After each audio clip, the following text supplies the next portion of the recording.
Hi hello வணக்கம் and welcome to சட்டன் சமையல். இன்றைக்கி நம்ம சேனலில் ரொம்பவே சாஃப்டான ஸ்வீட் போலி எப்படி செய்யலாம் தான் பார்க்க போகிறோம். இந்த ரெசிபி செய்ய 1 கப் தேங்காய் மற்றும் 1 கப் ரவை இருந்தாலே போதும். ஸோ வாங்க ஃப்ரெண்ட்ஸ் எப்படி பண்ணலான்னு பார்க்கலாம். ஃபஸ்ட்டு 1 கப் அளவுக்கு ரவை எடுத்துக்கலாம், அதாவது 250 கிராம். அதுக்கு 2 டேபிள் ஸ்பூன் மைதா மாவு ஆட் பண்ணிக்கிறேன். 1 டேபிள் ஸ்பூன் உப்பு தேவையான அளவு. இப்போ ஆட் பண்ண எல்லாத்தையும் நல்லா மிக்ஸ் பண்ணி விட்டுக்கலாம். இப்போ நல்லா மிக்ஸ் பண்ணியாச்சு. கொஞ்சம் தண்ணி ஆட் பண்ணி நல்லா லூஸான பதத்துக்கு மாவை மிக்ஸ் பண்ணி எடுத்துக்கலாம். ரவை நல்லாவே தண்ணி இழுக்கும். ஸோ தண்ணி கொஞ்சம் எக்ஸ்ட்ராவே ஆட் பண்ணி பிசைஞ்சிக்கோங்க. ஒரு சப்பாத்தி மாவு பதத்துக்கு பிசையாமல் லூஸான பதத்துக்கு பிசைஞ்சு எடுத்துக்கோங்க. அப்போ தான் போலி ரொம்ப சூப்பராக வரும். இப்போ லாஸ்ட்டாக 1 டேபிள் ஸ்பூன் அளவுக்கு எண்ணெய் ஊற்றி நல்லா ஓரங்கள்லாம் நல்லா பிசைஞ்சு விட்டுக்கலாம். அப்போ தான் மாவு ஒட்டாமல் வரும்.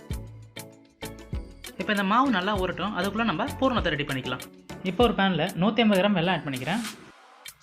அதுக்கு 1/2 கப் அளவு தண்ணியை சேர்த்துக்கலாம். நான் டிபார்ட்மெண்ட் ஸ்டோரில் வடிகட்டின வெல்லம் தான் வாங்கியிருக்கேன். ஒருவேளை நீங்கள் நார்மல் வெல்லம் வாங்கியிருந்தா வடிகட்டிட்டு அப்புறம் ஆட் பண்ணிக்கோங்க. இதில் இப்போ வெல்லம் நல்லா கரைஞ்சாச்சு. அடுப்பை மீடியம் ஃப்ளேமில் வச்சு ஒரு கம்பி பதம் வர அளவுக்கு பார்த்துக்கோங்க. இப்போ அதில் 1 கப் அளவுக்கு துருவன தேங்காவை ஆட் பண்ணிக்கலாம். இப்போது சர்க்கரை பாகும் தேங்காவும் நல்லா மிக்ஸ் பண்ணிக்கோங்க. இப்போது வாசனைக்காக ஒரு சிட்டிகை ஏலக்காய் தூள் ஆட் பண்ணிக்கிறேன்.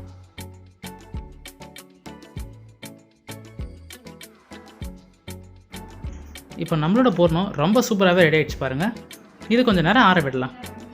இப்போ நம்மளோட 2 கையிலையும் நல்லா ஆயில் அப்ளை பண்ணிக்கலாம். ஆயில் அப்ளை பண்ணக்கப்புறம் நம்மளோட பூர்ணம் ஆறுனதில் கொஞ்சம் கொஞ்சமாக எடுத்து சின்ன சின்ன பாலாக உருட்டி வச்சுக்கலாம். இந்த அளவுக்கு வச்சுக்கோங்க. இந்த மாதிரி எல்லா பூர்ணத்தையும் உருட்டி வச்சுக்கோங்க. இப்போ நான் ஒரு எண்ணெய் பேக்கெட் எடுத்துக்கிறேன். அதை கட் பண்ணி நம்ம போலியை இதெல்லாம் தேய்க்க போகிறோம். இப்போ வீட்டில் பால் பேக்கெட்டோ இல்லை வாழையிலோ இருந்தால் கூட நம்ம யூஸ் பண்ணிக்கலாம். இப்போ மறுபடியும் எண்ணெய் அப்ளை பண்ணிக்கலாம். அப்போ தான் மாவு ஒட்டாமல் வரும்.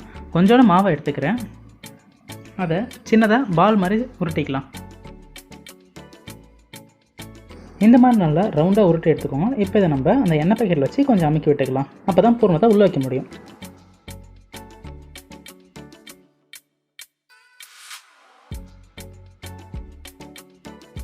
இப்போ நம்ம உருட்டி வச்ச ஒரு பூர்ணத்தை எடுத்து நம்ம போலி மாவில் வச்சுக்கலாம். வச்சுட்டு எல்லா பக்கமும் நல்லா அதை கவர் பண்ண மாதிரி பார்த்துக்கோங்க. இந்த மாதிரி எல்லா பக்கமும் கவர் பண்ணக்கப்புறம் மறுபடியும் இதை உருட்டி எடுத்துக்கலாம். பூர்ணம் வெளியே வராத மாதிரி நல்லா உருட்டி எடுத்துக்கோங்க. இப்போ இதை நம்ம உள்ளங்கையில் வச்சு நல்லா அழுத்தி விட்டுக்கலாம். பூர்ணம் எல்லா சைடும் பரவுற மாதிரி நல்லா அழுத்தி விட்டுக்கோங்க.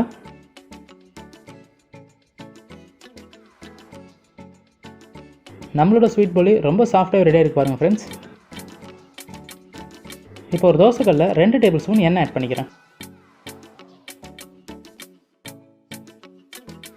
ஆயில் நல்லா எல்லா இடத்துலையும் ஸ்ப்ரெட் ஆகிற மாதிரி பார்த்துக்கோங்க. ஆயில் சூடானதும் நம்ம ரெடி பண்ணிருக்க போலியை இதில் போட்டு டோஸ்ட் பண்ணி எடுத்துக்கலாம். போலியோட 2 சைட்லையும் நல்லா ஆயில் அப்ளை பண்ணிக்கோங்க.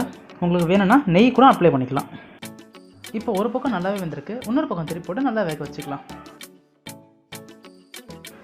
அவ்வளோதான் ஃப்ரெண்ட்ஸ், நம்மளோட போலி ரொம்ப சூப்பராக சாஃப்டாகவே ரெடி ஆகிடுச்சு. நீங்களும் இந்த ரெசிபியை வீட்டில் ட்ரை பண்ணி பார்த்துட்டு எனக்கு மறக்காமல் கமெண்ட் செக்ஷனில் கமெண்ட் பண்ணுங்கள். உங்களுக்கு இந்த வீடியோ பிடிச்சிருந்தா மறக்காமல் லைக் பண்ணுங்கள். உங்கள் ஃப்ரெண்ட்ஸ் அண்ட் ஃபேமிலியோட ஷேர் பண்ணுங்கள். மறக்காமல் நம்ம சட்டன் சமையல் சேனலுக்கு சப்ஸ்கிரைப் பண்ணிவிட்டு பக்கத்தில் இருக்க பெல் ஐக்கனை கிளிக் பண்ணி ஆல் செட் பண்ணிக்கோங்க. அப்போ தான் நாங்கள் அப்லோட் பண்ணுற வீடியோ உங்களை வந்து ரீச் ஆகும். உங்கள் நாவில் அறுசுவை அனைத்தும் கிடைக்கட்டும்.